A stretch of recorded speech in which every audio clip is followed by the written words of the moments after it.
funny car this weekend, Bob, featured 4 females. We've never had that tried to qualify. 3 of them did. Yeah, Cassie Simonton and Melinda Green, Alexis DeJoria, all with some great runs right there. And then Marie Ferriolo. Of course, Melinda Green King has been part of this class for about 20 years now and just continues to run well. She's never had a better race car than they have this weekend.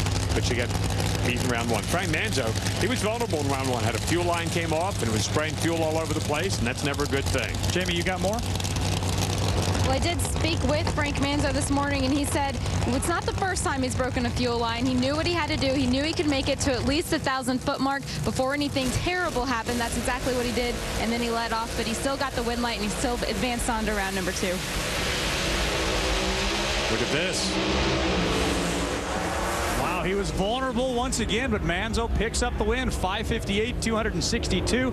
He was giving up about 0.05 of a second off the starting line and looked like he was wiggling left and right and may have been in trouble. Well, you know, this is like a heavyweight fight. And you get a guy like Frank Manzo down, you got to knock him out and keep him down. In the last couple of races, the guys have let him get up off the canvas and come back. You got a round Morris in round number 1. He just does edge Scro right here by just a little bit of a nose job there. And boy, Frank was down there working hard for his money, and that's why he's the best in the business. He's now won 81 rounds at this event.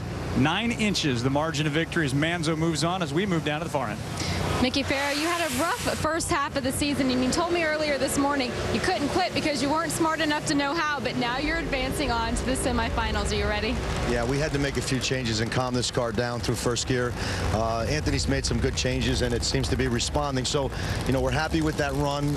Anytime we have to run a Lexus, you know, those guys are really good over there, and they're friends of ours. But for Ryko and the green stuff, and for Hedman headers, and all the people that support us, hey, we're moving on. Mickey Ferro finally figuring out this car for the year, guys. You know, they'll have a points race up at New England Dragway later on this season. And, of course, this is basically a home game for Mickey. Anthony to refer to, Anthony Terenzio.